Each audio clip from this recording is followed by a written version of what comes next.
Hi అండి, నేను మీ విజయ. ఈరోజు శ్రావణ మంగళవారం, రెండో శ్రావణ మంగళవారం మా ఇంటి పూజ.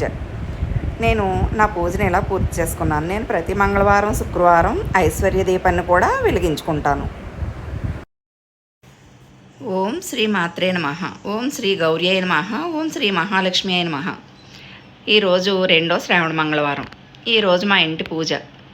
ఈరోజు ఇలా మా ఇంటి పూజని పూర్తి చేసుకున్నాను. అమ్మవారికి చక్కెర పొంగలి, పచ్చి శనగలు, బెల్లం ముక్క, శనగల తాలింపు పెట్టి అమ్మవారికి నైవేద్యం సమర్పించి పూజని ఇలా పూర్తి చేసుకున్నాను.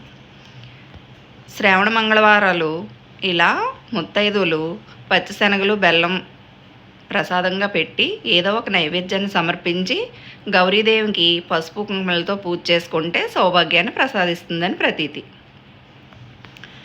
ఇలా చక్కెర పొంగల్ చేసి అమ్మవారికి నివేదించాను. ఈ చక్కెర పొంగల్ని ఎలా చేసుకోవాలో ఈరోజు వీడియోలో చూపిస్తున్నాను. ఈ చక్కెర పొంగలి పెసరపప్పు, బియ్యం, కొబ్బరి ముక్కలు వేసి చేస్తాం. ఈ ప్రసాదాలని కూడా మన పూర్వీకులు కాలానుగుణంగా ఏ ప్రసాదాలను ఎప్పుడు చేసుకోవాలో మనకి ఇలా పరిచయం చేసి మన ఆరోగ్యాన్ని కాపాడుకోవటం కోసం ఇలాంటి ప్రసాదాలను కూడా పరిచయం చేశారు. కాబట్టి ఈ చక్కెర పొంగల్ని ఎలా చేసుకోవాలో చూద్దాం. ఇందులో నెయ్యి, జీడిపప్పు, కిస్మిస్, కొబ్బరి, పెసరపప్పు, బియ్యం వాడతాం. ప్రాసెస్లోకి వెళ్ళిపోదాం. ఇప్పుడు ఒక కప్పు బియ్యానికి పావు కప్పు కంటే కొద్దిగా ఎక్కువ పెసరపప్పు తీసుకోవాలి.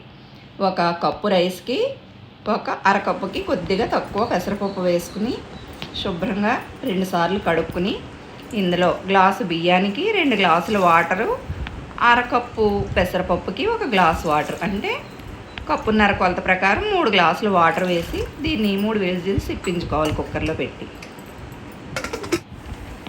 ఇది కుక్కరు రెడీ అయ్యేలోపు ఇక్కడ డ్రై ఫ్రూట్స్ వేయించుకుందాం. దీనిలో కొద్దిగా నెయ్యి ఎక్కువగా వేసుకుంటేనే బాగుంటుంది. ఒక 3 నుంచి 4 పెద్ద స్పూన్లు నెయ్యి వేసి అందులో సన్నగా తరిగిన కొబ్బరి ముక్కలు వేసుకోవాలి. ఈ కొబ్బరి ముక్కలు నేతిలో బాగా వేగితేనే టేస్ట్గా ఉంటుంది. నేతిలో కొబ్బరి ముక్కలు బాగా వేగిన తర్వాత జీడిపప్పు కూడా వేసి ఈ 2 బాగా వేయించుకోవాలి. జీడిపప్పు కలర్ చేంజ్ అయిన తర్వాత కిస్మిస్ పళ్ళు కూడా వేసుకుని వేయించుకుని పక్కన ఉంచుకోవాలి. ఇప్పుడు కుక్కర్ విజిల్స్ అయిపోయింది. ఇప్పుడు చూద్దాం. పెసరపప్పు, రైసు ఇలా ఉడికిన తర్వాత దీన్ని ఇలా ఒకసారి కలుపుకోవాలి. ఎక్కువగా కలిపేయకూడదు, స్మాష్ అవ్వకుండా జాగ్రత్తగా కలుపుకోవాలి. ఇప్పుడు దీనిలో తీపి కోసం ఒక 1/4 కప్పు పంచదార, ఒక అరకప్పు బెల్లం వేసుకోవాలి. ఇలా 2 వేసుకుంటేనే చక్కెర పొంగలి బాగా టేస్ట్గా ఉంటుంది. ఇలా వేసిన తర్వాత ఒక 2 స్పూన్స్ వాటర్ వేసుకుని బాగా ఉడికించుకోవాలి. ఇందులోనే ఒక 2 స్పూన్ల నెయ్యి కూడా వేసి యాలకుల పొడి వేసి ఇలా పంచదార కరిగేంత వరకు జాగ్రత్తగా కలుపుకుంటూ ఉడికించుకోవాలి. ఇప్పుడు మరొక 2 స్పూన్లు నెయ్యి పడుతుంది.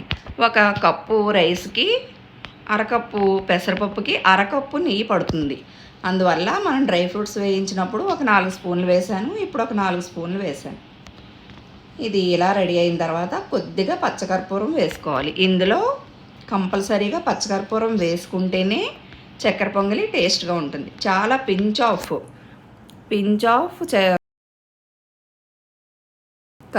పచ్చకర్పూరం వేసుకోవాలి. ఇప్పుడు మళ్ళీ మరొక 2 స్పూన్లు నెయ్యి వేసుకుని ఇందులోనే డ్రై ఫ్రూట్స్తో పాటు వేయించుకున్న నెయ్యి మొత్తం ఇందులో వేసి కలుపుకుని దించుకుంటే అమ్మవారికి నివేదించడానికి చక్కెర పొంగలి రెడీ. చాలా ఈజీగా చేసుకోవచ్చు. కుక్కర్లో ఇలా చాలా ఈజీగా చేసుకోవచ్చు. చాలా టేస్ట్గా ఉంటుంది. అమ్మవారికి చాలా ఇష్టమైన చక్కెర పొంగలి. ఇలా ప్రయత్నించి చూసి నా వీడియో మొత్తం చూసి నచ్చితే లైక్ చేసి, షేర్ చేసి, సబ్స్క్రైబ్ చేసుకోండి. Thank you. చూస్తున్నారుగా, ప్రసాదం చక్కెర పొంగలి రెడీ. అమ్మవారికి నివేదిద్దాం. ఇందులో దించిన తర్వాత కూడా మరొక 2 స్పూన్లు నెయ్యి వేసుకుంటేనే చక్కెర పొంగలి చాలా టేస్ట్గా ఉంటుంది. నెయ్యి అంతగా ఇష్టపడిన వాళ్ళు కొద్దిగా తగ్గించి కూడా వేసుకోవచ్చు.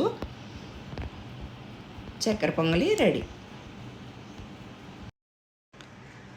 చూస్తున్నారుగా, ఎంతో టేస్టీగా అమ్మవారికి ఎంతో ఇష్టమైన చక్కెర పొంగలి రెడీ. అమ్మవారికి నివేదిద్దాం.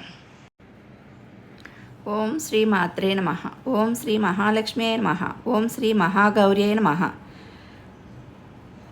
మా పూజలు గైకొని బ్రోవంగరావే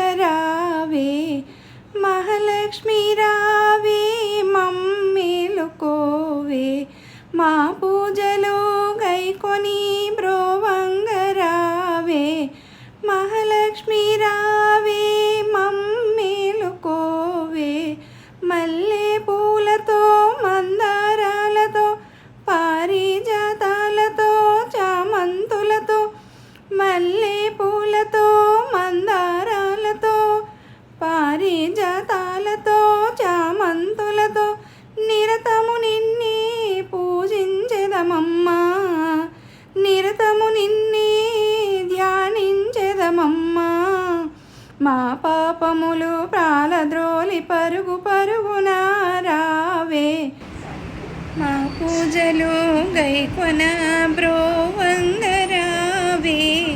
మహాలక్ష్మి రా